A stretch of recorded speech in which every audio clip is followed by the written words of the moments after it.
Check 1, 2.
Testing, testing.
One, two, check, check.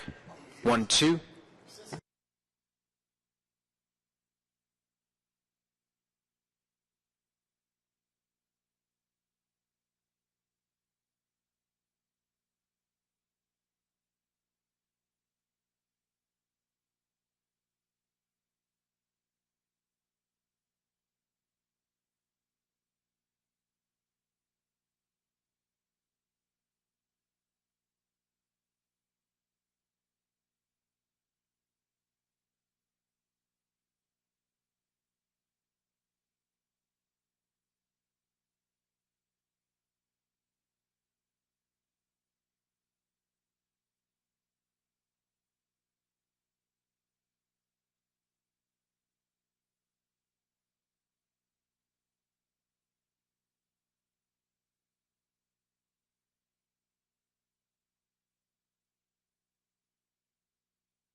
One, two, check, check. 1, 2.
Good morning, ladies and gentlemen. Bonjour, mesdames et messieurs.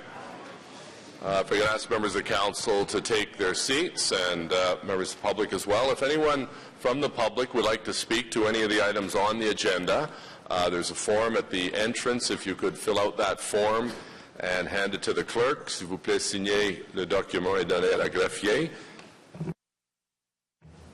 So this is the Finance and Economic Development Committee meeting of the 3rd of July. Comité de Finances et Développement économique pour le 3 juillet.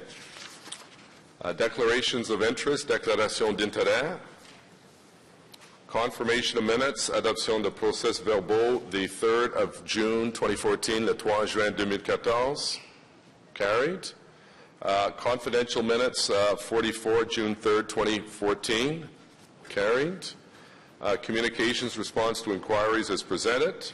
Our first item, we have a Lansdowne update, so we'll hold that. Item number 2, City Treasurer and Finance, City of Ottawa Consolidated Financial Statements. Carried. Item number 3, Sinking Fund Financial Statements, État financier de fonds. Adopté. City Clerk's, City Manager's Office, City Clerk, appointment to the Heart of Orleans Business Improvement Area. Nomination du Conseil de gestion de la zone d'amélioration de Cour d'Orléans. Carried. I should remind members, we do have simultaneous translation that will be provided for item number 1 on the agenda, and translation devices are available at the back of the room. Des services de traduction simultanés seront fournis pour l'article 1 à l'ordre du jour.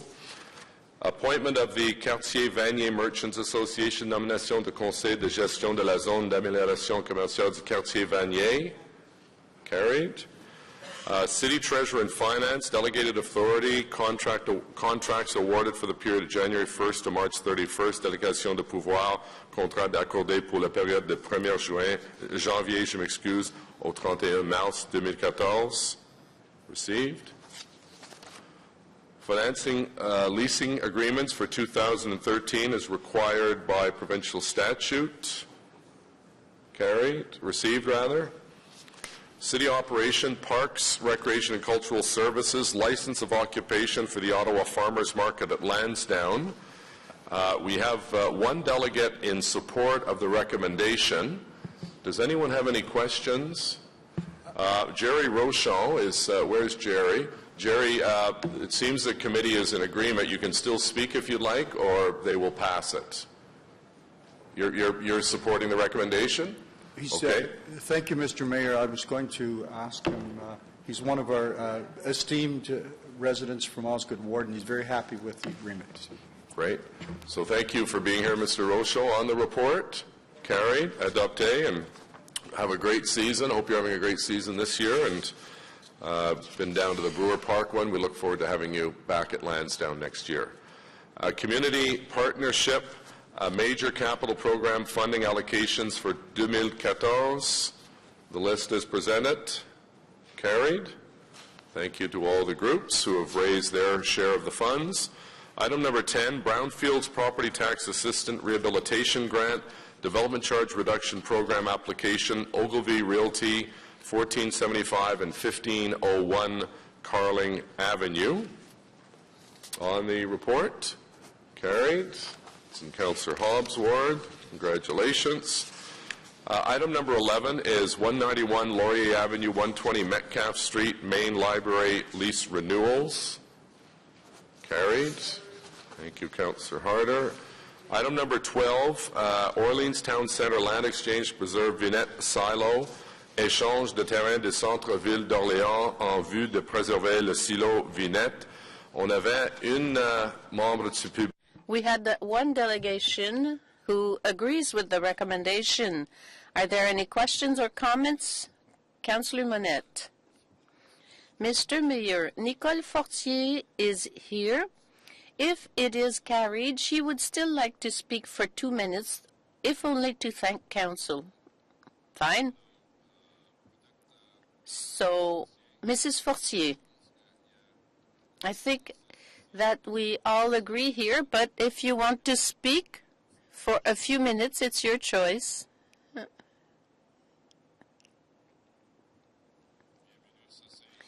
Welcome. That's Report 12. Land exchange from downtown Orleans to protect the Vinette silo in Mr. Monette's area. I think that everybody knows Mrs. Fortier. Her good work in the Francophone community. Just push the button. Okay, thank you, Mr. Mayor. As you said, I just wanted to say that, well, as you said, it probably will be carried, but I wanted to make sure to thank the committee members, councils members, and thank Mr. Bob Monette and Mr. Watson on behalf of the Heritage Association of the History of Orleans and the community of Orleans. And Robert Vinette, Mr. Vinette, who represents the Vinette family. Robert, raise your hand. Robert is a descendant of the people who built that silo. So we wanted all to thank you. And let's not forget Paul Scavor. Mr. Scavor, you're here. Yes, thank you from Phoenix Home. Everyone who believed in preserving the Salo Vinette pour la communauté d'Orléans. This is an important historical landmark for us. Alors, all I want to say is thank you, merci, merci beaucoup. Alors aussi, Nicole, merci. Thank you, Nicole, for your work on this file, as well as Mr. Monette. I know that it was a very important project, not only for the Francophone community, but the whole Orleans community. And thank you to the staff, too. On the report, then, carried. Thank you. Land to the state of Qatar, 187 Bottler Street. Carried. Councillors' items. We have Abbey Field Houses Society of Ottawa loan forgiveness. Carried. And then we have information previously distributed economic development update, June 2014. City of Ottawa's response to province's proposed changes to AODA customer service standard. And we're back at item number 1, which is the Lansdowne presentation. I've got a couple of opening comments. Today we're going to have a presentation from our city staff, Marco Manconi, who is, I have to tell you, has been doing a remarkable job at Lansdowne. Anyone who knows Marco knows that this has been a very, very challenging file, but he has handled it with great professionalism and competence, and we're very fortunate to have him as the lead person on the ground. So thank you, Mr. Manconi. Nous allons assister aujourd'hui à une présentation donnée par le... So we will have a presentation given by city staff and the OJAG group regarding Lansdowne. One of the partners in OSEG, as well as Bernie Ash, CEO, and thank them for being with us today.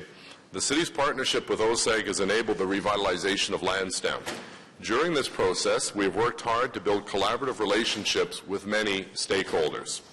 This includes the neighboring community associations, the NCC, the Algonquins, Parks Canada, Glebe BIA, Ontario Heritage Trust, and the Ontario Farmers Market, as we just saw a few moments ago, adopting the new lease agreement for the Farmers Market that will come back to Lansdowne next year. Bringing this community space back to life is the result of hard work from our entire community, and I'd like to thank each of you for your contributions. This is the first time that the committee will hear about the evolving plans to operate Lansdowne as a new public venue and destination since this council gave final approval to the plan in 2012. There have been lots of meetings and public gatherings and so on the project, but it's the first time back at FEDCO. Revitalizing Lansdowne was a significant goal for this term of council. La revitalisation de Lansdowne constituait... Revitalization of Lansdowne was one of the main goals of this council. This past 21 months of intensive construction have at times not been easy, certainly for the surrounding communities, but we are now starting to see the fantastic results of those efforts. In 2012, this council gave the final approval for a vision of a new Lansdowne that would rejuvenate the crumbling fairground. The vision of Lansdowne also represents many of the values that our community believe in as we develop into a modern urban capital city.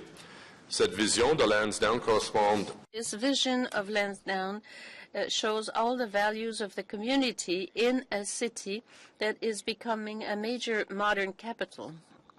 active transportation, green space, connectivity, and recognition of our history, heritage, and local culture. These are all integral parts of the new Lansdowne. In years to come, people will point to the opening of a revitalized Lansdowne as a significant milestone in the evolution of our city. Dans les années à venir, on se In the future years, we will remember the inauguration of Lansdowne as an important landmark of the evolution of our city. the way people view Ottawa for the better. Today's update will provide us with a snapshot of how this council's vision for Lansdowne is being implemented. And the fun begins in just 2 weeks at TD Place. And in fact, today, the very first regular season game of the CFL Red Blacks takes place in Winnipeg this evening, kickoff 8:30 p.m. our time locally here in Ottawa, and we wish the team well. And I have to say, I'm very impressed. Last night I received a voicemail at home from the Red Blacks, making sure I knew the different transportation options available as someone who has purchased tickets. It was very professional, reminded me that best route to take is the shuttle service, and we continue to get that message out. So certainly as someone who's bought tickets, I've received both the emails as well as the phone call last night, and we're looking forward to that kickoff on July 18th. So I look forward to the presentation that will begin with Marco. I want to conclude by thanking Bernie and Roger and all of your partners. This has been quite an experience. Lots of ups and downs, hopefully more ups than downs, as you see the fruits of your labor being shown literally every day. Something different takes place. And I think when we all saw the green AstroTurf, that brought it to life, and then we see the scoreboard going up now, and the interlocking paving, the apple orchard, the skateboard park, all of these things are coming together very nicely. We know there's still a lot more work to do, but we're certainly on time to see the kickoff on July 18th. Alors, merci beaucoup pour votre travail. Thank you so much for your work. It is a very important day for FEDCO and council members. To Marco, who is going to give us a presentation and then hand it over to our friends from OSEG. Merci. Thank you, Mr. Mayor. I'm very pleased to be here today with Bernie Ash to provide an update on the plans for opening the stadium and other elements at Lansdowne this summer. Over the last 2 years, we have watched as this remarkable city-building project has taken shape. Au cours des 2 dernières années, nous avons observé Over the past 2 years, we've seen the evolution of this great project. of the Mayor, Ward Councillor Chernushenko, and all members of Council, as well as senior city management, who have taken an active role and interest in ensuring that this project moves forward. Je tiens à souligner le I'd like to emphasize the leadership of the mayor, Councillor Chernushenko, and all council members, as well as the management of the city. He always played an important role so that this project evolved properly. many staff from across the corporation who dedicated their time and energy in the planning of this project. I would also like to acknowledge several others for their contributions. Bronwyn Hines of OSEG for her efforts and leadership during the construction, and the entire team of consultants. The city's construction team that's behind me here today, Mr. Mayor, Sandra Pilgrim, Brad Carew, Ryan Scott, Marley Spearman, and Kevin May. The city's Lansdowne transition team, Jeff Silverthorne, Byron Hemlow, Linda Tremblay, Elizabeth Lang, Stephanie Felice, Janet Trubinsky-Milburn, and Amanda Thompson. In October 2012, City Council approved the Lansdowne Partnership Plan, and we quickly moved to full construction of the redevelopment. The contractor, Pomerleau, was tasked with building an underground parking garage, renovating the stadium, and building the new south stands, installing site servicing, and providing overall site management. There are now over 1,200 workers at the site each day, representing over 50 different companies and almost every trade involved in construction. The site manager, Dino Roy of Pomerleau, has provided over 5,300 safety orientations to workers at Lansdowne. The cumulative effect of the efforts of all these people has transformed Lansdowne over the past 21 months. Beginning in a couple of weeks, the components that make up the new Lansdowne will start to open. The stadium will open first on July 9th, and the first major event, a Red Blacks game, is on July 18th. The Urban Park will celebrate its official opening on August 15th and 16th. The retail will start to open in November. And finally, new residents should start to move into the condominiums in early 2015. I will now ask Bernie to provide an overview of TD Place. Thank you, Marco. Merci. Mr. Mayor, fellow councillors, good morning. It is my privilege to provide this update as we draw closer to opening. I've had the good fortune to have spent almost my entire life in Ottawa and my entire business career, and I had a highlight of being part of the opening team at what was called the Palladium at the time, and is now Canadian Tire Centre, as you know. Participated as a board member when the beautiful Ottawa Convention Centre opened, so I participated in a couple of milestone events, but this for me is my greatest career accomplishment, to be leading our team to the opening of TD Place. It is a jewel. It is a fantastic place, and I couldn't be more excited. And I thank Roger for the support that we have received from the OSEG partners for the vision and the financial commitment that they have made. And I would also like to thank Kent and his office for the leadership and the support we've received, and Marco and all of the transition team that he mentioned for the support that we've had. Roger and I are here because we're the only people in the OSEG team not working on either painting something, pulling something, coaching a team, yelling at somebody. So we got the honor of doing this presentation this morning. So as I said, yes, we are indeed in the final stages. Our opening for the Red Blacks on July 18th. The Ottawa Fury, our NASL soccer team, opens on July 20th. And we have a date for the return of the Ottawa 67s to TD Place, October 10th. And we're quite excited about that. So, and this image, this iconic image, we're all very proud of. I'll show you where we stand with this, but this cedar veil connecting the canal, the great canal, to this exciting stadium. And on it, you'll see one of the strongest and most trusted brands in Canada with TD. We couldn't be happier. This will be the iconic image, I think, we will be seen on television across the country, and this is how we'll be broadcast on TSN. I'm sure this will be the iconic image of TD Place. So that veil last week looked like that. It is pretty well done. Final touches are being made only on the lighting on the front part of that veil. It's great to see those cedar glue-lime structures raising above those trees, protecting in a way the stadium.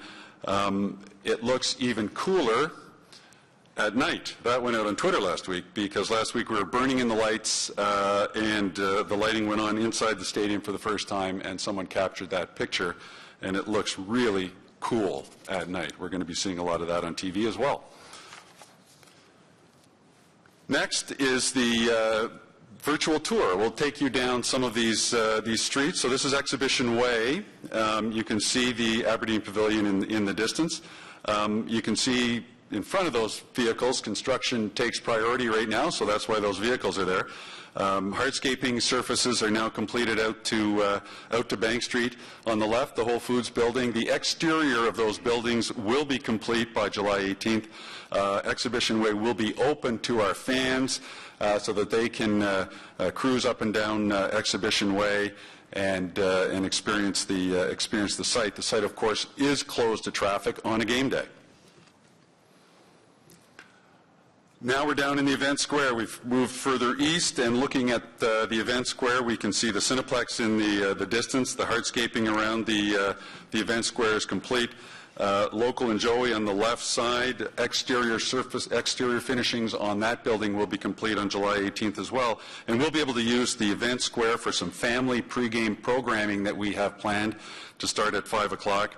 And this road connecting the South Porch to the event square, the finishing touches are being put on that next week. If we turn around, we can see the Gate 3. So the entrances into the north stands now happen through what was the Civic Center concourse. So this is Gate 3. You see the ticket office is the first building that you can see. If we head up those stairs, we're going to be going into the concourse area inside. So we're now using the interior food and beverage area, the interior concourse, is for food and beverage as well as merchandise sales, which is going to allow us to get more use out of the both the stadium and the arena. And you can see that this shows how we've returned the what was the Civic Center to a much cleaner look than it had over the last many years. Now to a rendering showing the West Plaza, really just to reinforce the point. This area will be under construction for 2015. It will serve as a corridor to connect the north and south stands, but in 2015, when the Rideau Tower is complete, this is the vision for the plaza, a gathering area for people to meet between the north and south stands, maybe have a beer, meet their friends, and a great viewing area, staged viewing area. We'll have some special things planned this summer when we do some unveilings on that plaza, and we'll save that for the right time. Another rendering on the South Concourse to reinforce some of the really great aspects of this modern stadium design. This is an area which is going to be a common gathering place. The South Stands has this end-to-end public concourse, so people can enjoy food and beverage, turn around, watch the game, talk. Quite different than what the North Stand was, which was 50 years ago, the way you built a building where you had people either in concession areas or out in their seats. People want to do both, and that's what's been implemented in this design. You'll see here as well screens, over 400 screens will be installed, high-definition screens throughout the venue, an opportunity for us to communicate with our fans, as well as entertain them with highlights and special food and beverage offerings and the like. And we will be implementing a Wi-Fi network. We're implementing right now a network that will be able to serve Wi-Fi, free Wi-Fi for fans in their seats. This is really going to be a great enabling technology for us to use for all kinds of different events. And that's what it looks like now as we put the finishing touches on the food and beverage stand. You can see we're loading in some equipment and getting the finishing touches on the food and beverage areas, which is taking place between now and the 18th. Now to a look at the South Stand. So last Friday, the Red Blacks began to practice. So you can see the view of the South Stands, all the seats in, and players on the field. All the suites are in their final fit-up stage. You can see the suites in the center band, and that's a really good close-up look of our field turf. Speaking of field turf, so that's a view of the field from the corner of that concourse area. You can see now the great view that people are going to have, our fans are going to have as they look towards the North Stands. You can see the Aberdeen Pavilion and of course, the Urban Park over the berm, which will be sodded by opening on July 18th. The surface that we have on that field is the best surface in North America. Not that we have the only one, but it is the de facto standard. The Field Turf Revolution field is used for both soccer and football and is a great versatile surface that we can use for all kinds of different events at TD Place.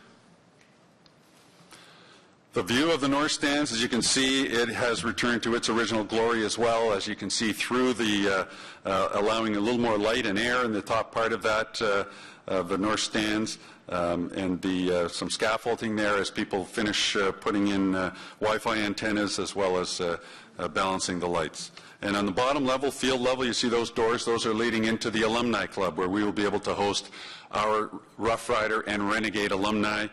They will be regular members of the Alumni Club that is also available to people who have seats on the field in those 4 designated areas. And the dressing room, the Red Blacks dressing room. So you can see it's equipment is in the lockers. Every sports locker has a great logo embedded on the carpet, and there it is. The team is in Winnipeg, as the mayor mentioned, for its first ever regular season game. So that dressing room is now ready to go and occupied. Marco? Thanks, Bernie. In the Urban Park, I'm pleased to say that construction is going well and Lansdowne Park is set to officially open on August 15th and 16th. Dans le parc urbain, je suis ravi de pouvoir affirmer. I'm happy to tell you that the work is going on very well and that the opening of Lansdowne will take place on August 15 and 16. Construction due to the severe cold and heavy snowfall. However, the contractor was flexible and creative and found ways to continue to make progress. As a result, we can open the park this summer. As you will see in these pictures, trees, shrubs, and other plants are now installed in several areas. Aberdeen Square, the South and East Court, and West Plaza are complete, and the refrigerated skating rink is built. Benches in many of these areas are also now installed. Over the next month and a half, a lot of final details in the park will be completed. For the first game, on July 18th, many event goers will pass through the park from the shuttle loop on the way to the stadium. This area will still be under construction, but the pathways will be down, and the area will be clean and safe for public to move through. A major feature of the park, the Great Lawn, will be nearing completion, as Bernie mentioned, and fenced off. Bernie will now provide an update on the retail, residential, and office components of the site. The retail area, called the Shops at Lansdowne, will be opening later in the year. Target dates for opening Whole Foods and Sporting Life, the two buildings right along Bank Street, is late November.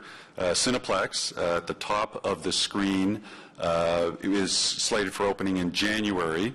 Local and Joey at the center building in the G building is slated for opening in December and January, respectively. Good Life Fitness, which now is in the former Salons area, is slated for opening in January. As a result, through the Red-Black season, we will not have any retailers open for business, and we have been working with the Glebe BIA to help promote the food and beverage options along Bank Street in the Glebe as well as in Ottawa South. So we'll be promoting to our fans the ability to enjoy food and beverage along Bank Street. We'll also be doing a lot of pregame programming, and I'll talk about that shortly. So in total, we're 84% leased in the Shops at Lansdowne. We have 8% that are in contract phase right now, for a total of 92% near completion, and we're pleased to report that we have met our targets for a retail mix. And that rendering is, it just shows what the future will look like once complete. In terms of residential update, this of course is under the responsibility of Minto, who are in the process of completing the sale and construction of all the residential and office units. There's great progress to report. In total, 90% of all of the retail units have been sold. I'll just show you quickly. The picture on the left is the Vibe. There are only 5 units left, and that is slated for occupancy in November of this year. On the top right is the Rideau Tower, the 20-story unit. There are only 30 units left to be sold, and that is to be occupied in May of 2015. The Homewood units, there's only 1 Homewood unit left, so those are virtually sold out, and that's slated for occupancy beginning late November. And the office tower is still leasing and is aiming for December occupancy. When Lansdowne was approved, there were several council priorities that shaped the revitalization project, including a commitment to accessibility, sustainability, recognition and incorporation of Algonquin interpretive elements, and an unprecedented focus on transportation. The approved vision for the revitalization of Lansdowne, including achieving the highest standard of universal accessibility possible. We have involved the Accessibility Advisory Committee and a specialized accessibility consultant throughout the design, construction, and operational planning phases of the project. The entire site has incorporated many accessibility features, including in the stadium, the seating, wayfinding, and washrooms. In the urban park, the pathway, seating, and play structure, and the public realm has wayfinding, tactile indicators, and directories. OSEG has also worked to provide accessible transportation options as part of their transportation to major events. Another aspect of the vision of Lansdowne was to make this site a showcase for sustainable development. We are now in the process of finalizing the site submission for LEED and D certification. This is a very new standard to Canada. It includes sustainable construction techniques and materials, as well as looks at the overall neighborhood benefits, integration with surrounding communities, transportation options, and general livability of the site. We have built sustainability into many areas like the Minto at Lansdowne LEED Gold homes, bike parking, water reuse for irrigation in the park, improving drainage through green space, electrical vehicle charging locations, white roofs, transit for future residents, and transportation options for major events. We have also worked closely with our Algonquin partners to integrate elements of their history, art, and culture into Lansdowne Park. 4 main elements will be included. A paving pattern in the Aberdeen Square is abstracted from Algonquin basketry. 7 trees of significance to the Algonquins incorporated throughout the park. A teaching circle adjacent to the children's garden, and ethnobotanical plantings that highlight key food, medicinal, and ceremonial plantings. A great deal of focus has been placed on implementing effective transportation plans, especially for events at TD Place, which were created as part of planning for Lansdowne. Bernie will go over transportation demand management plan, as well as some specific information on shuttle and enhanced bus service available to TD Place ticket holders. One of the critical elements of our success will be our ability to convince people to use the transportation options of using public transit or our new shuttle services. Our targets in our transportation modes are that 20% of people need to take public transit and nearly 40% of our fans need to use the new park and shuttle services. The focus that we have had over the last many months has been to really ensure that we reach those targets. We have conducted benchmark surveys of our fans to try to understand where we needed to focus our energy, and as the Mayor pointed out, and timing couldn't have been better, that he got a call yesterday. We're currently in our outreach phase, and I'll go through more of that shortly. So in order to make this seamless to fans and obviously something that people would buy into, we started with a partnership with OC Transpo. We realized that we needed to create some kind of branding that was seamless to our fans to ensure that they got it, that they understood that there were these transit options, but it was going to be seamless to them as to whether or not our fans drove to an OC Transpo park and ride lot or to one of the OSEG designated lots. So we created these common brands. You see them on the screen.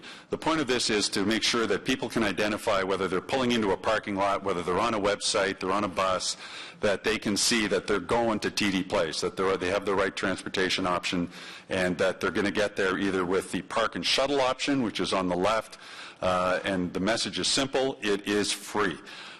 Take transit in the middle, which is more encouraging door-to-door type activity, and on the right, the bike and park. So trying to create a common look and in an icon that can easily and clearly explain to our fans how that works.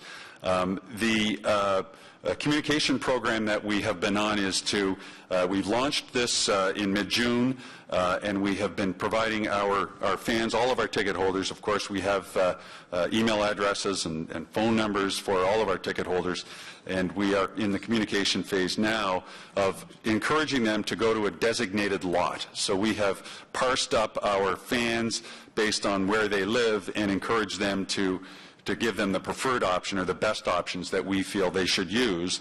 That will allow us the best odds of making sure that our parking lots are evenly distributed on opening night. We're launching advertising campaigns, you might have seen, with the focus on the game plan to get down to Lansdowne. The game plan emphasis is all about be prepared. Make sure that you plan your trip before you leave and know what your options are. So we are providing tools, allowing people to plan the routes to the various shuttle options, as well as some reinforcement that we will be providing on an ongoing basis. This shows the OC Transpo website, which shows the enhanced transit service, all routes leading down to TD Place at Lansdowne. Obviously, the OC Transpo website has trip planning tools, and for regular OC Transpo drivers and users, they'll understand that. But we're trying to target here everybody who is not a regular transit user, that it's an easy route, an easy trip to make to Lansdowne. OC Transpo has developed special 450 numbered buses that will lead from all the various park and ride lots down to TD Place. This map shows the various off-site shuttle lots. So both the OC Transpo Park and Ride lots, there's 13 on the screen, and 4 of the OSEG designated lots at Carleton, Vincent Massey, Canada Post, and the RA Centre. To people who go onto the websites and see these tools, it's no different to them whether or not they're taking their car to one of the parking lots at an OC Transpo Park and Ride or to one of the designated OSEG lots. The shuttle routes from the OSEG lots, the 4 lots, are shown on the screen. On the left, the QED will be the route that we will travel for the first 4 games. All 4 of the shuttle lots lead to Bronson Avenue, north on Bronson, and accessing the QED via Lakeside Avenue.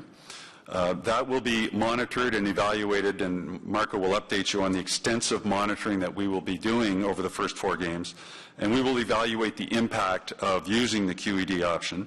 We have a partnership with the NCC, between the City, OSEG, and the NCC, to collaborate on the use of the QED and make sure that, that we're meeting all of the expectations that the NCC and the public and the community have. The right side shows the Bank Street option, which will have 3 lots drain to Bank Street and head north and drop off at TD Place on Bank Street, and from Carleton heading north on Bronson across 5th and then south on Bank Street. So on the right side, the Bank Street option shows that OC Transpo drops off on Bank Street as well as the shuttle buses themselves.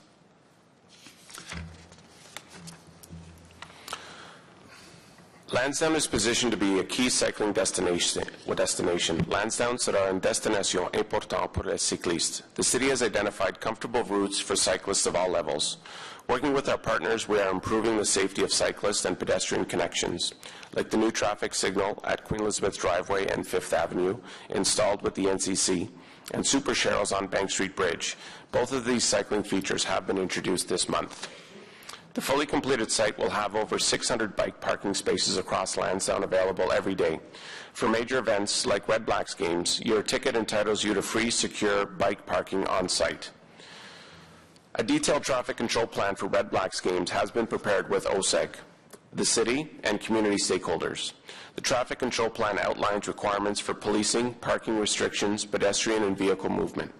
For the first football game, the city will support traffic operations to Lansdowne and on the city's network of roadways by activating the Traffic Incident Management Group known as TIMG.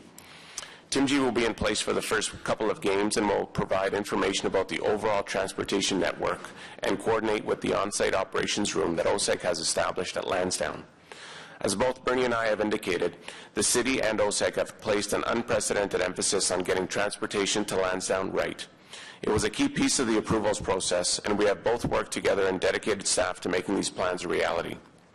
And with the community and other stakeholders on the Lansdowne Transportation Monitoring Operations Committee, known as LTMOC, chaired by Phil Landry, Manager of Traffic Services, we will continue to monitor and make adjustments to the transportation services and surrounding network as necessary. This is the most comprehensive traffic monitoring effort in the city's history. Il s'agit du plus vaste effort de surveillance. This is the biggest effort we've done in traffic monitoring in the city. More about your game day experience at TD Place. First, you should know that the community has embraced the Red Blacks, as evidenced by our strong ticket sales program. We couldn't be happier. Our season ticket base is over 16,000. Our July 18th home opener is sold out. We have just a few season tickets remaining for the July 18th game. The Fury FC, soccer's new to Ottawa, pro soccer's new to Ottawa. We are growing that business. We hope that we'll set an NASL record with about 15,000 fans on the July 20th opening against the New York Cosmos. But we've had great fan support, great community support for both of our teams. In terms of fan experience, it starts with food and beverage. We are introducing and have launched a new program with Levy Foods. They are a North America-wide operation that began in Chicago. They operate in Canada, in Montreal and Toronto. but they're new to Ottawa, and they have made their name by having a locally influenced menu. You will see when you get to TD Place that there will be some recipes and some themes that will be familiar to people, the look and the feel of our concession stands and our menus, but also the source of supply. And Levy has been working very hard over the last many months to get that in place. You'll see as well that there will be something for everyone from a perspective of pricing as well as recipes in our food and beverage program. The digital fan experience is just as important. As I mentioned earlier, we will have free Wi-Fi for fans. This is critical in today's sports and entertainment business, that you're able to offer fans the ability to either entertain themselves on Wi-Fi networks and internets, or you provide content to them that they can't find at home on their home viewing experience. And we will have over 400 HD screens. So this enabling technology is important for our experience with the Red Blacks and CFL football, but it also will allow us to attract events to the stadium. Of course, we're slated for FIFA 2015, but this will become the ability for us to attract other major events in the future, the fact that we are so technology enabled. We will have pre- and post-game activities. We're going to be very focused on that this summer. That will be very important to spread out the transportation pre-game and post-game. We'll be keeping our food and beverage operations going after the game to allow people to stick around, not to get into the traffic, as well as some entertainment before the game. Our free park and shuttle options and free take transit options, we think free is pretty compelling, and the evidence so far is people are going to buy in. Marco mentioned the secure bike storage. We want to have some fun with that and encourage more and more people. Our benchmark survey said that at least 750 people are going to take their bikes. We're going to be ready for over 1,000 bikes on July 18th to be in storage. And we've created great partnerships. We've brought Securitas on board as a security company. Security is very important. It's something that you don't want people to have to feel that they have to call on, but it's great to have. And Securitas has a great reputation in North America as a firm that does that extremely well.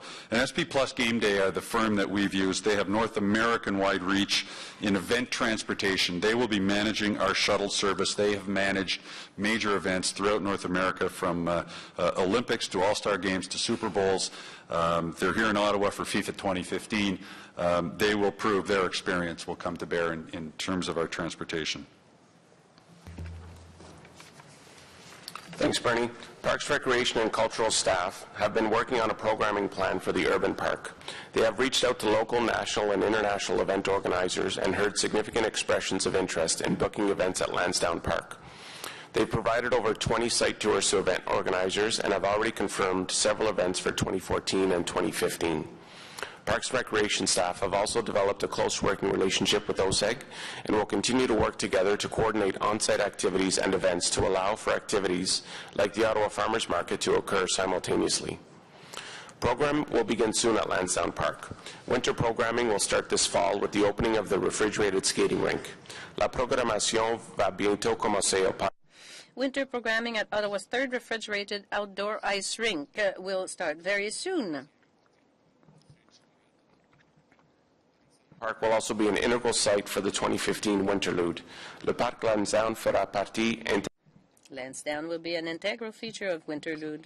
Activities at Lansdowne Park will include snow sculptures, snow carving, snowshoeing, and light displays. Staff continues to work with local community partners on a range of programs that will enhance existing programming and also develop programming to suit the unique spaces in the Horticulture Building and Aberdeen Pavilion. Councillors will receive more information prior to the park opening at a special briefing. Residents are also encouraged to send their comments and feedback. There will be a ceremonial opening on Friday, August 15th, followed by a community event on Saturday, August 16th from 11 a.m. to 3 p.m. that will celebrate the heritage of Lansdowne and the unique features of the new park.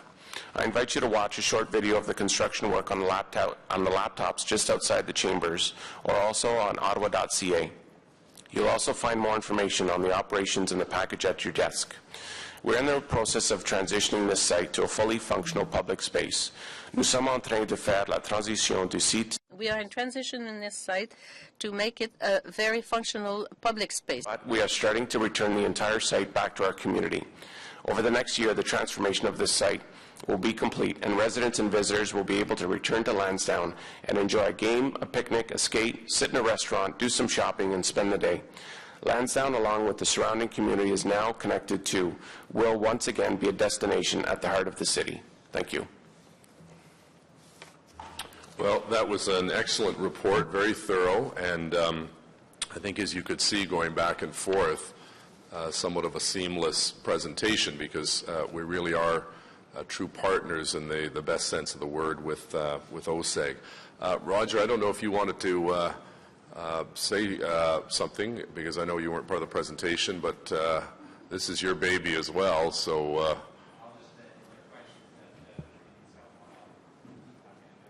All right, great.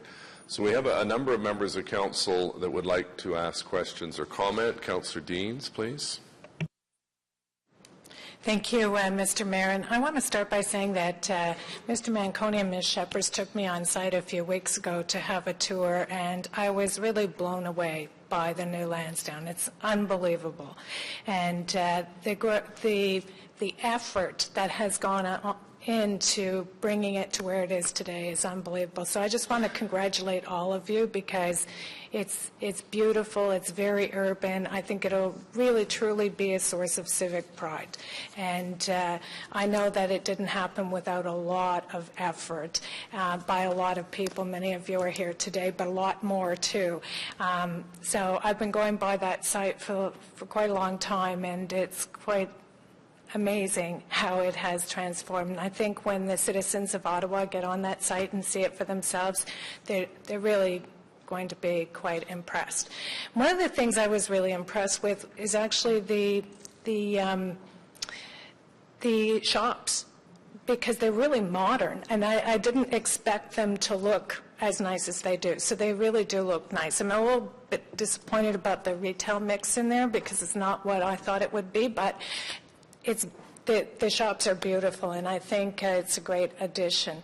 I do have a number of questions. I didn't hear anywhere in the presentation anyone talk about who won the bid for the shuttle service. The management of the shuttle service is SP Plus Game Day, as I mentioned, and the firm we're using is 417 Bus Lines. Okay, and are they all low-floor buses? Are they all, sorry? Low-floor buses? Are they all fully accessible? We'll have accessible services at all of our lots, so they have accessible buses in addition to the regular school buses. So we'll have special accessible buses running from all the shuttle lots. So some of them are school buses and some of them are low-floor buses? Yes. And is there a rack and roll opportunity on those shuttles? So if someone in the daylight takes their bicycle to the game, can they take the bus home with their bike at night? No, we'll be encouraging people. They could take their bike to a shuttle lot, I suppose, and get on a shuttle bus, but we'll be encouraging people to take their bike right down to the site. It's a time-consuming endeavor and exercise, and we'll be moving volume. So we'll hope cyclists will just continue on their journey and drive to the site, and that's why we have great storage on site for bikes. Of course, OC Transpo has that ability on their own buses, but we'll be discouraging it on a game night. Hopefully, people will take their bikes right down to the site. And is there valet parking for bicycles on the site? It'll be supervised storage. We don't feel that we can provide personalized service for 1,000 bicycles after a game, so we're going to be providing an area that will be secured and staffed. People will receive a tag. Their bike will be stored, and then after the game, they'll be using their tag to retrieve their own bike. Okay. Well, I think there's been a lot of effort that has gone into the transportation plan, and I think it's one of the pivotal areas that has to be gotten right. And I know you know that, and I know you've put a lot of effort into that, but if people choose to drive, then it's just not going to work. So the message just has to keep getting out there that they need to pick transit or walk or cycle to that site, but not a car.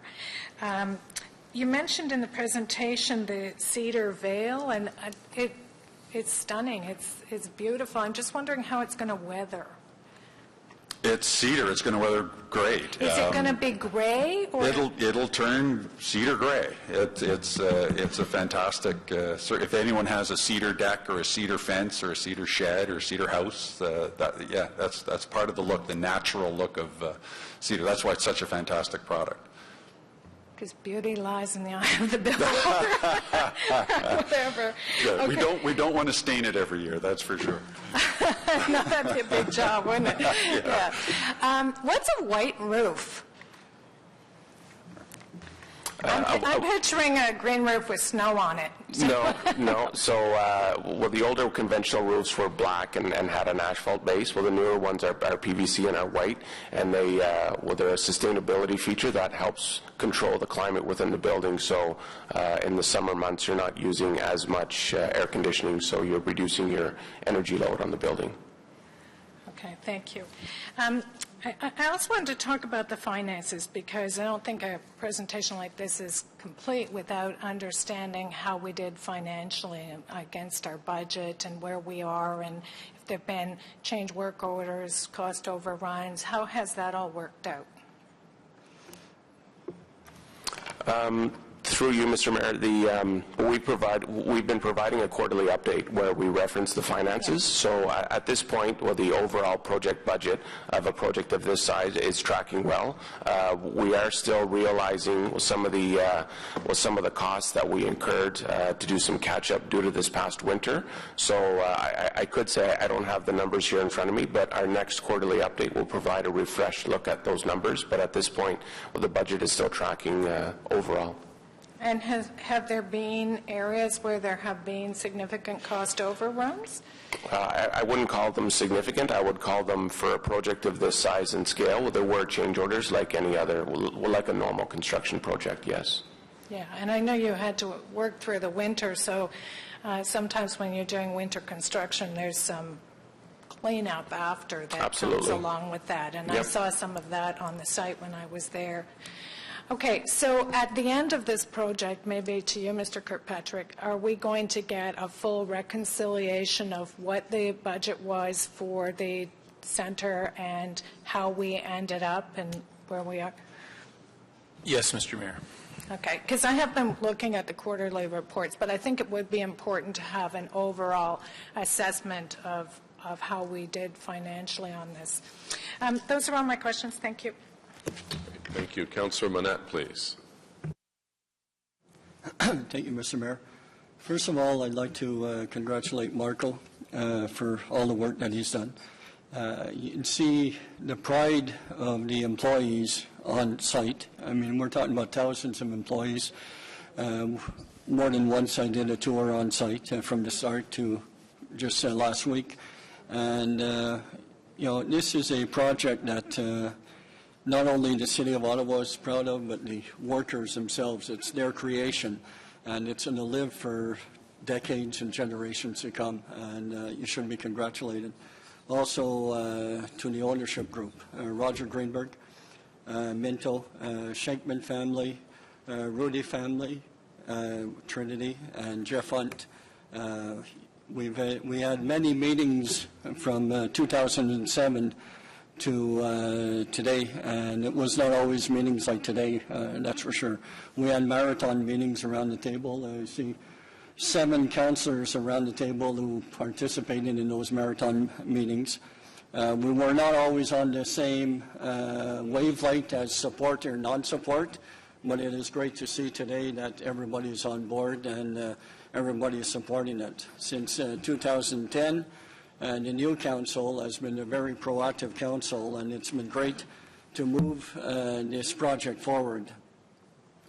Last tour I did just last week, we talked about vision, we talked about a sea of concrete that we had at Lansdowne.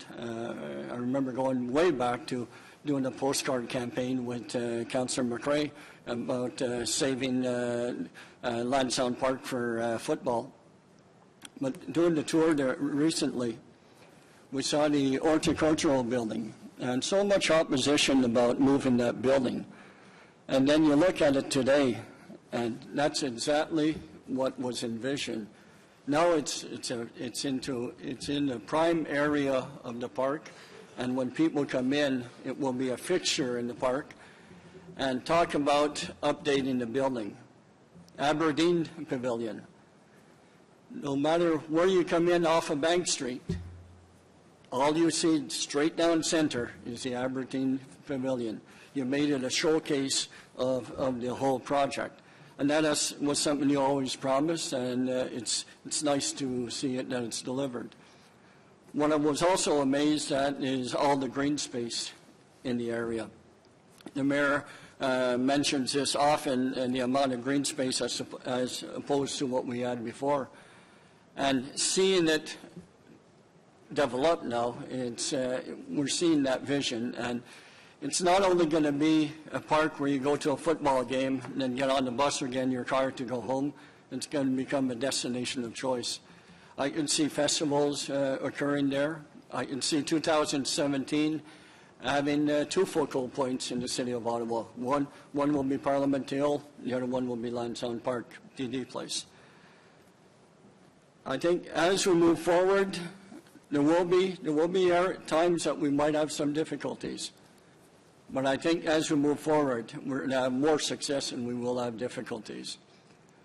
Just seeing the professional football team come back, tonight we'll be watching our first game, and very shortly we'll be seeing it right out on field. And the park is ready for football and soccer. I mean, it's amazing what you guys did. I mean, when we did the final cement at Lansdowne not that long ago, sometime in the winter, boy, nobody could say yes for sure that everything was going to be done. We were always very optimistic that everything was going to be on schedule.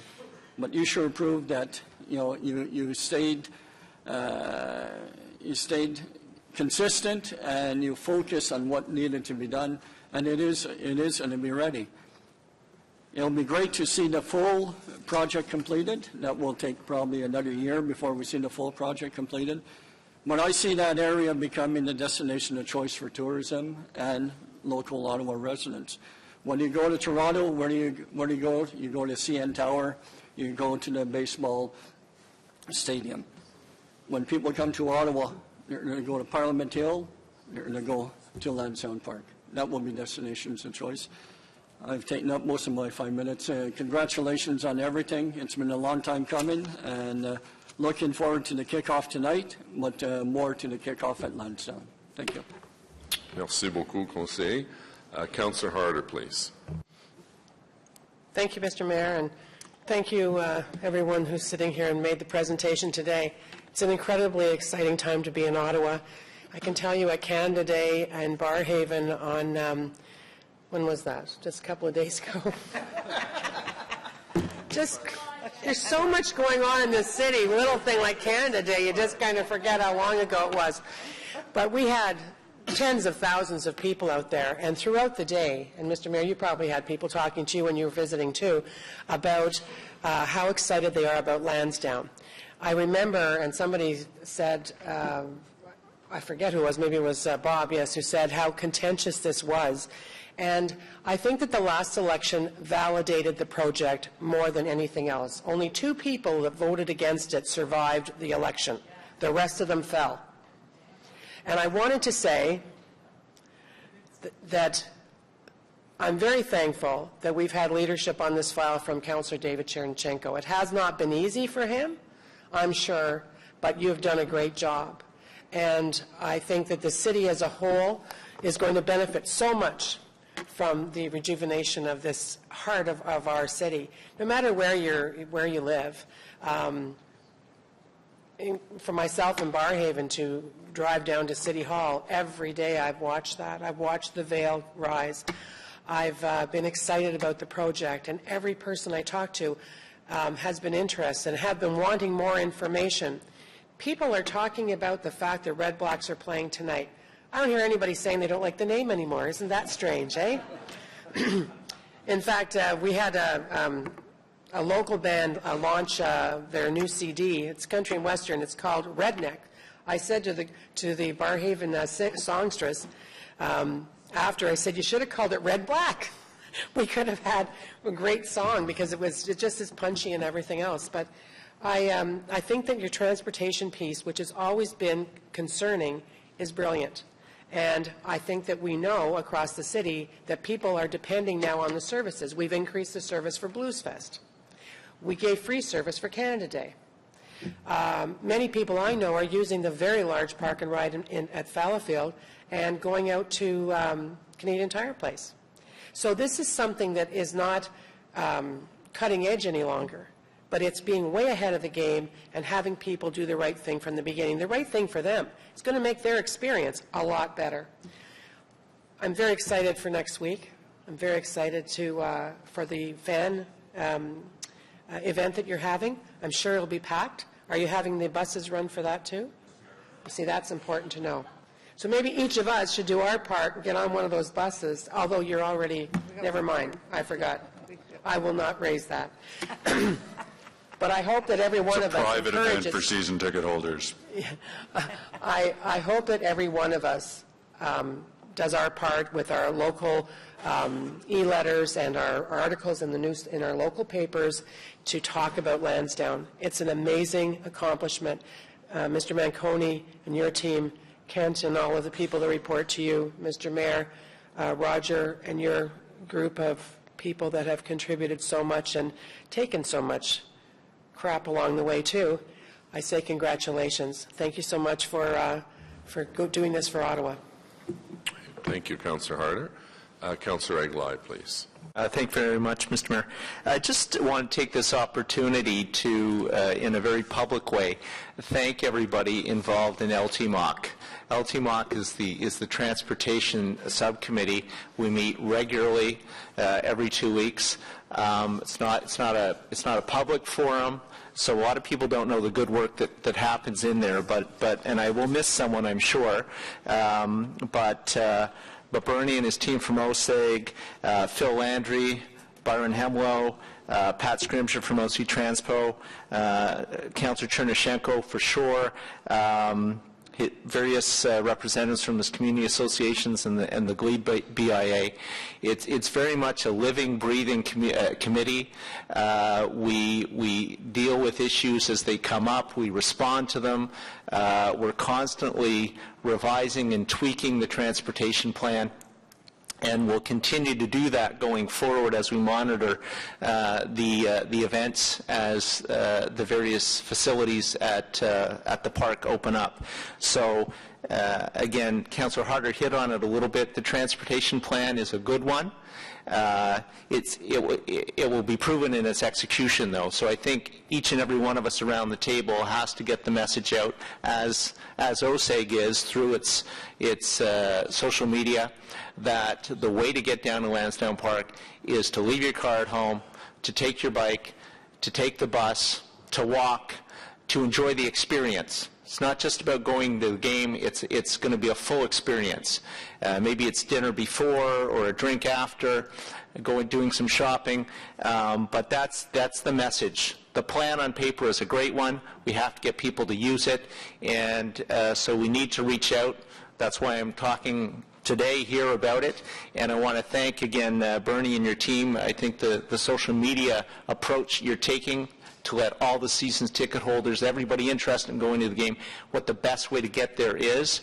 So I hope that continues, and I hope that message resonates, and that all the targets that you've set, that we exceed them. Just like you're going to want more for the biking, we want more for transit, and I think if we continue to work together through LTMOC and all the councillors around this table, we'll meet all those targets and will in fact exceed some of those targets. So thank you very much. Thank you, Councillor Eglai. Councillor Hubly, please. Thank you very much, Mr. Mayor.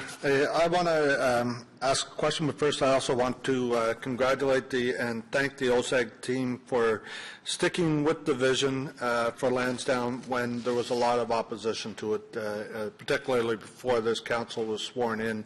I know you faced a lot of challenges to keep the vision alive, and so thank you very much.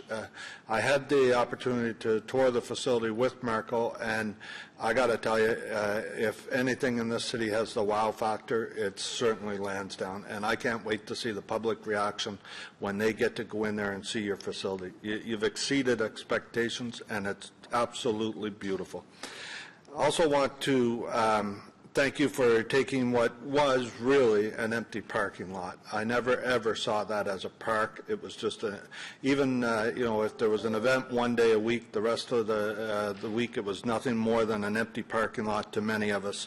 And you've transformed that into a place that where now 7 days a week we are going to see people using and enjoying that facility. And so on behalf of my residents, I get to thank you so much for that.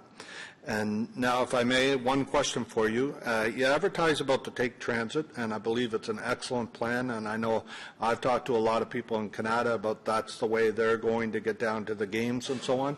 But one question I want to clarify, because I don't think it spells it out in here.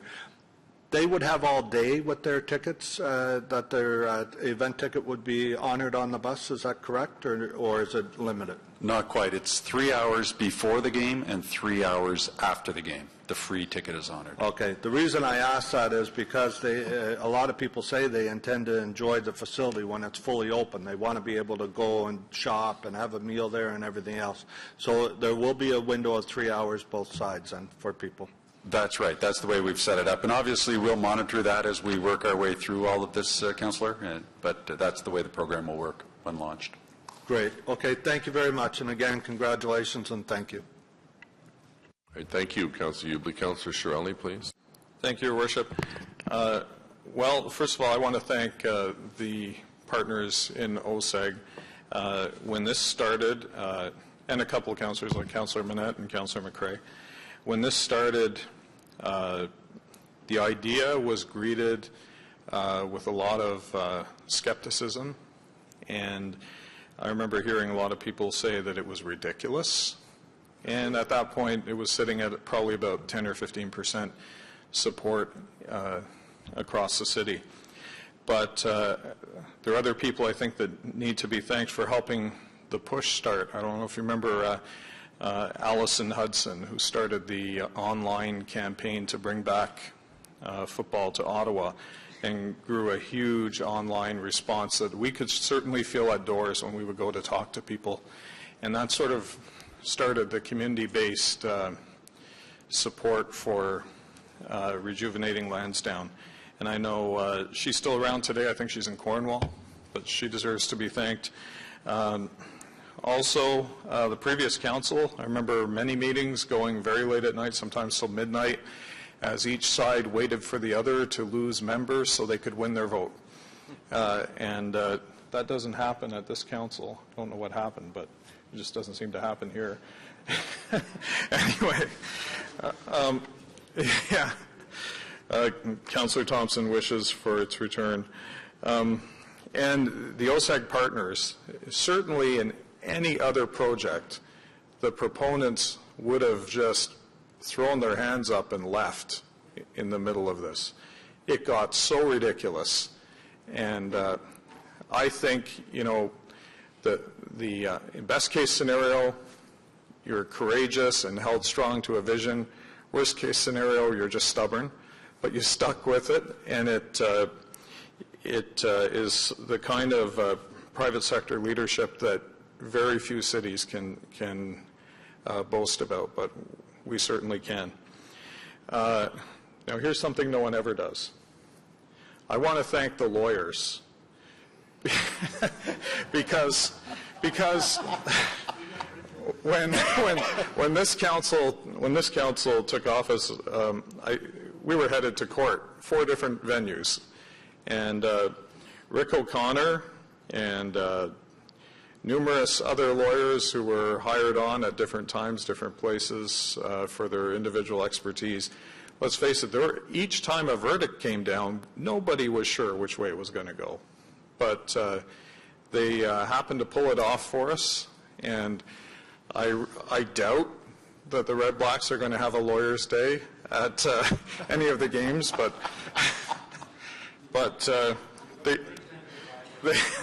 they did a great job.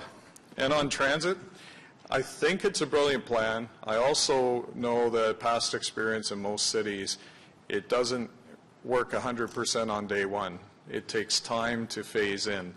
So I do think, though, it's good enough that the first game of the new Red Blacks is going to be a better transit situation than the last game of the Renegades. And so it's going to be a process that will get better as time goes on. Because first game, there are going to be a lot of people who decide to chance it and drive their car, and they'll find out they hit the same problem they hit when the Renegades were here. And then the message, some people learn by failure. So they'll have to fail a couple times and then come back. But it's going to be better than it otherwise would be, and I think it's ultimately going to be a great outcome. So again, thank you to the OSEG group and all the people working with them, Randy Burgess and people like that. I think they've done a great job. And to my colleagues on council who backed it from day one, I think we can all be proud of it. Thanks. Great. Thank you very much. Councillor Thompson, please. Thank you, Your Worship. I just wanted to begin by thanking OSEG for their determination and their faith in the city. I mean,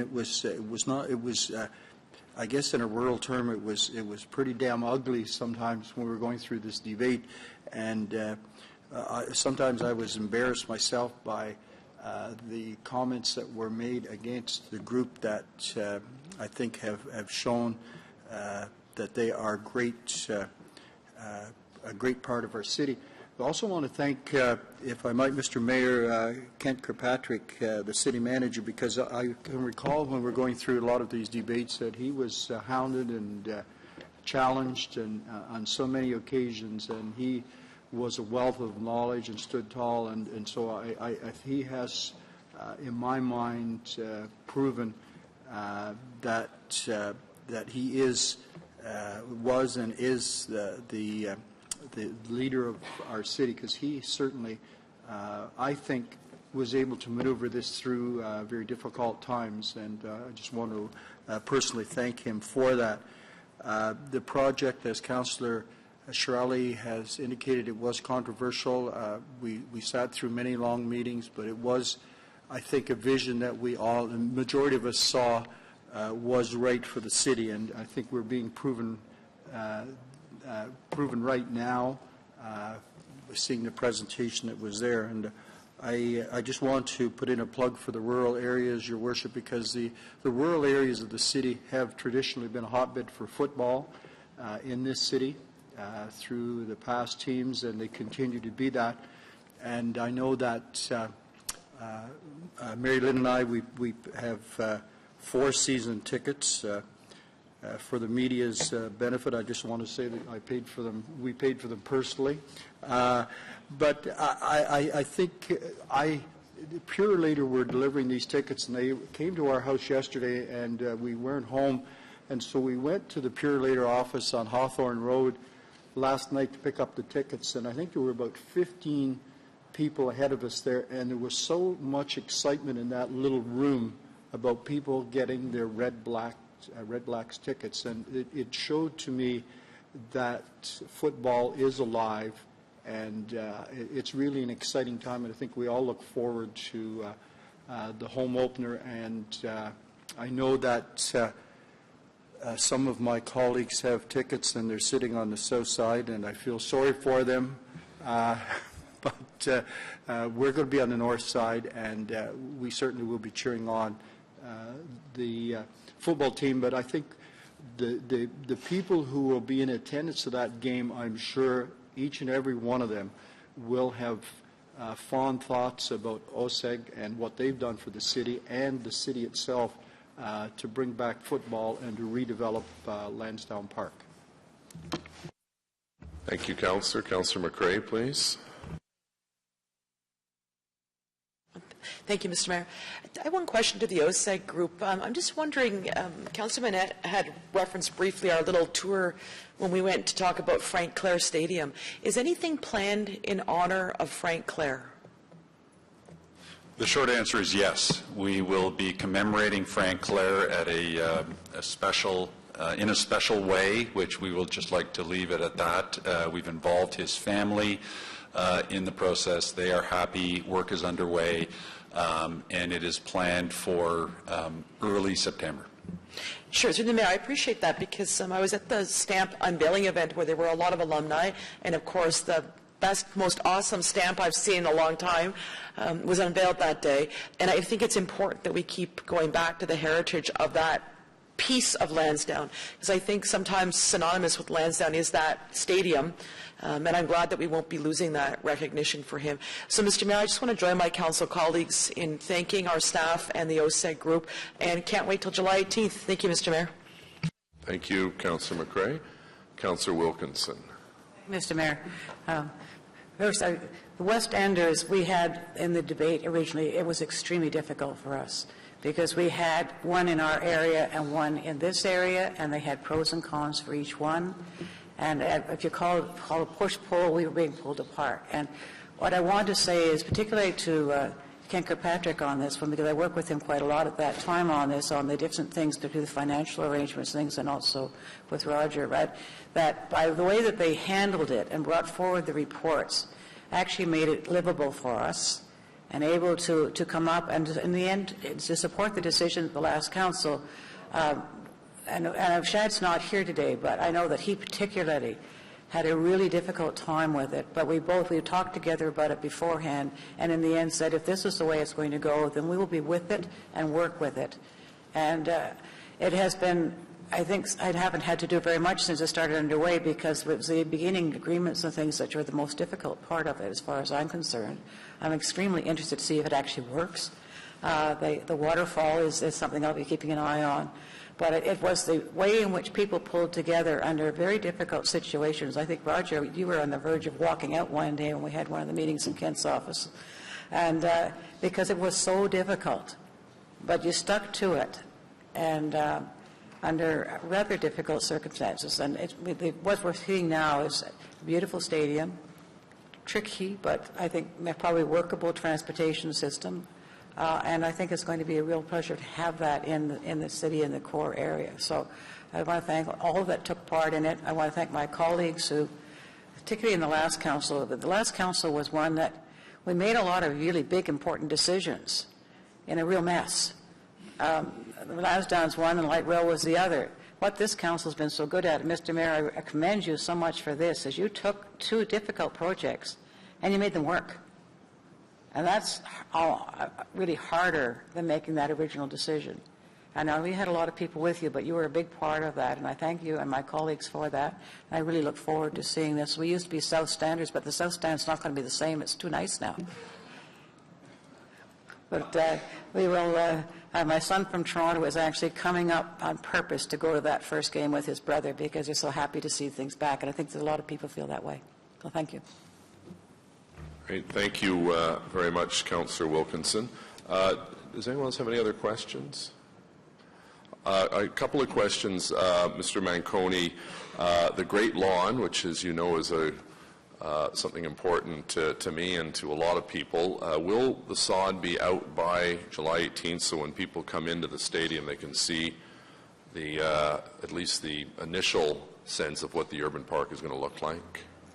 Mr. Mayor, as I've told you in the past, I really want to say, yes, it will be down by July 18th. It's very close. We're tracking it on a daily basis. Some really good inroads have been made over the last week with this really positive weather, and a lot of resources are working on it. So at this point, I can just say that it's going to be very close to have the sod down by July 18th, but construction being something that's so reliant on weather, if we get a few days of bad weather, then that could really throw everything for a loop. So that's the best I can tell you at this point. On the horticulture building, there still seems to be an awful lot of work. I don't think the back end along Homewood is enclosed yet, and I know the roof is finished. But will that building be passable by July 18th, or is it more an August 16th Urban Park opening event? So on July 18th for the first Red Blacks game, you will be able to exit from the parking garage up through a set of stairs into the horticulture building that will lead you directly outside to the east court. The exterior of the horticulture building will be painted later on this week and into early next week, and that'll really make the building stand out and make some good improvements from the exterior. But really, we're tracking to use parts of the North Pavilion for some displays on the August 15th and 16th Urban Park grand opening, with the full horticulture building being ready later on in September. Okay. In terms of the bike parking, I think, Bernie, you had mentioned there's the secure parking for about 1,000. How many bike racks are there in addition to that? Because obviously, we'd like as many people as possible to come by bike, and we want to make sure there's enough parking. So I know there's a map in here in your brochure for cycling. So it's 1,000 in the corral that you see at Blues Fest. I think most people are familiar with that, which is a great service. But then there'll be our own bike standards as well, bike parking lots. Yes, Mr. Mayor, there are. The end state will have over 300 what are called bike rings. On each bike ring, you can park 2 bikes. So you'll be able to park over 600 bikes with the fixed infrastructure for bicycles. At this point, about half of those will be installed for the first game day, and those are predominantly within the urban park area. As the public realm continues to finish, they will install the final bike rings throughout the public realm. Okay. The other point is just for the benefit of the public who are here and listening perhaps online, there are a number of openings basically that will take place at the stadium and season ticket people and so on. But there's also the Urban Park opening, which is taking place on Saturday, August 16th, starting at 11 o'clock. So I don't know, Mr. Manconi, if you want to just explain what's going to go on that particular day and what kind of exhibits are going to be available, so it gives people a sense of why I think they should come down and see the Urban Park, because all of us, I think, have our own views on what part of the facility they like the best. I think the stadium, obviously the iconic wood veil is quite spectacular. I think a lot of residents in Councillor Chernachenko's ward are looking forward to the Urban Park, because what we're doing is we're tripling the amount of green space. We've torn up all of the asphalt. We've got an apple orchard. We've got a children's play area, skateboard park, refrigerated ice surface, lots of benches, lots of shrubs, 800 trees. And this is something that we should celebrate, because the past of Lansdowne, I think Councillor Manette said it quite accurately, it really was a misnomer to call Lansdowne Park a park.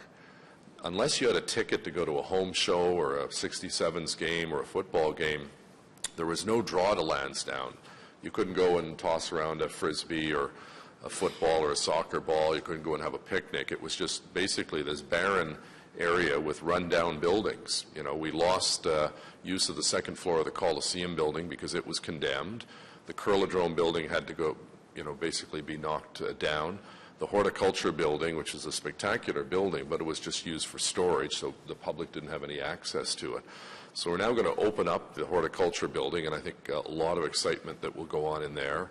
We're going to see the Aberdeen Pavilion in partnership with the Farmers Market, and we can bring back things like the Mayor's Canada Day breakfast and the Christmas party that we've had to not host there for the last couple of years. Maybe you can just give us a little sense of the kinds of groups that are going to be at the community event on August 16th. Certainly, Mr. Mayor. The theme of the August 16th event from 11 a.m. to 3 p.m. is an old-fashioned picnic in the park. there'll be buskers, we'll have some food trucks, three-legged races, some old-style rides such as an old carousel. The Aberdeen will be loaded with some history of the Aberdeen and the park itself. We'll have some old vehicles, some tractors, the old Nepean police car, a whole bunch of displays, music throughout the park, and really, well, the coolest feature will be to use the brand new urban park as it's designed and intended. So if you want to bring a frisbee, a football, you want to take a walk through the various pathways, or just sit on one of the benches, read a book, it'll be a mix of being entertained versus just enjoying the great urban park. Well, I think I'll join colleagues in thanking our guests from OSAG and Marco Manconi and Kent Kirkpatrick, as well as my predecessor, Larry O'Brien, who worked very hard on this file for a number of years, and to members of council, both last council and this council. I think you've seen a pretty seismic shift in attitude and really a much more positive view of this particular project that really is going to be quite a remarkable destination for tourists, for residents. We've had so many inquiries now from various festivals that want to have some presence on the site. For instance, the province of Ontario has provided a Celebration Ontario money so that we can have Winterlude activities at Lansdowne in the public areas. And I think there are about 20 different public venues that can be used for large or small gatherings. And the excitement about having the canal literally, 20 or 30 yards from the property line of Lansdowne to the canal, where people can skate from the National Arts Centre and come to Lansdowne, and now that there's going to be a crosswalk, a signal at Fifth Avenue, a great opportunity to join that part of the Winterlude celebration and spread it to different parts of the city, I think is going to be great for those kinds of projects and those festivals. So this has been a long journey that we've all taken. There's still more work to do. I think we have to remind people when they come to that first event at Lansdowne, the stores won't be open. But the good thing is it's going to be staggered, the approach, so you don't have everything opening at once. And I'm very impressed with the numbers on the residential properties. The very fact there's just one townhouse on Homewood. I think that development on Homewood is going to be very good for the people on Homewood. It's going to act as a very positive buffer from the commercial side of the building.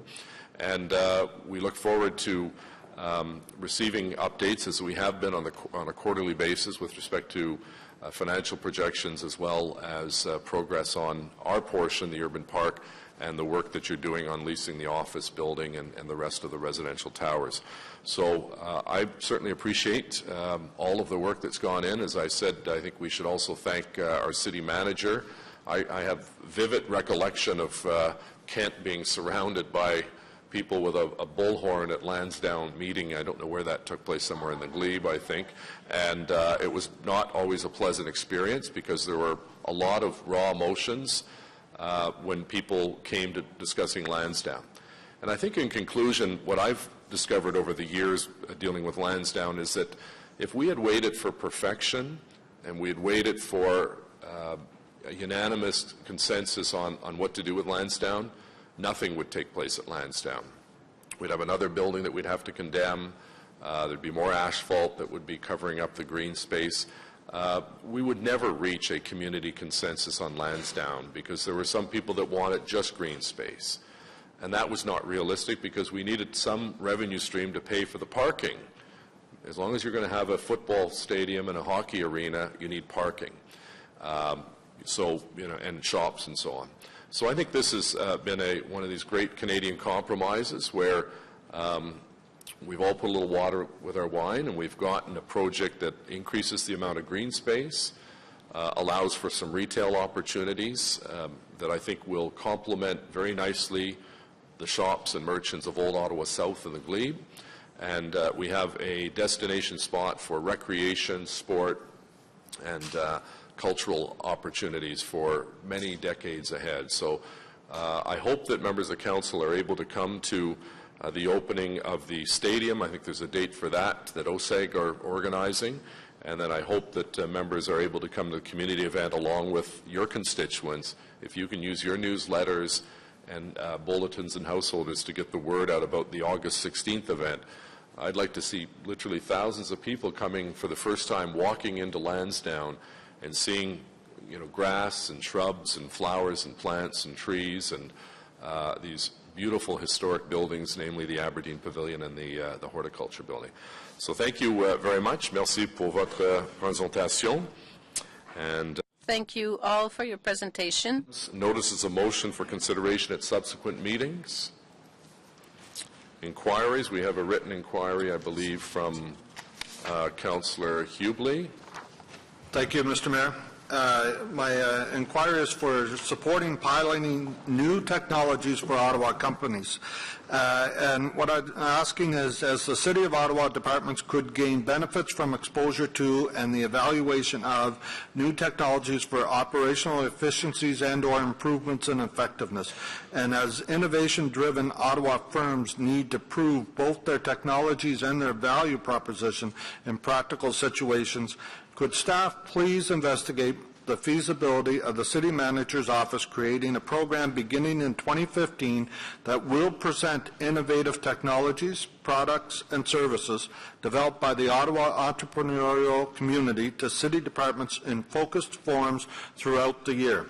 As feedback from actual users in municipal markets is invaluable for local entrepreneurs to refine their products and services to more effectively address market needs and preferences. Could staff please report back on the feasibility of organizing and facilitating piloting opportunities for Ottawa firms at the city or city agency installations, and investigate whether process can be developed for collaborations among the National Research Council's Industrial Research Assistance Program Division, Invest Ottawa, and the industry associations to ensure that Ottawa is best-in-class, practical, innovative technologies, products, and services are brought forward as pilot project candidates. Thank you, Mr. Mayor. Great. Thank you very much, Councillor. Councillor Manette, we have to clarify the Vanette motion, and I think you have a motion drafted by the clerk. Yes, Mr. Mayor. It's I won't read the whole motion. Basically, it was just a typo. It should have read to change consider to approve on the motion. Okay, so it's basically changing the one word consider to approve. On the motion, carried. Adopté. Other business. Adjournment. Levée de la séance. Carried. Next meeting is Tuesday, September 2nd, 2014. Meeting. Oh, yeah.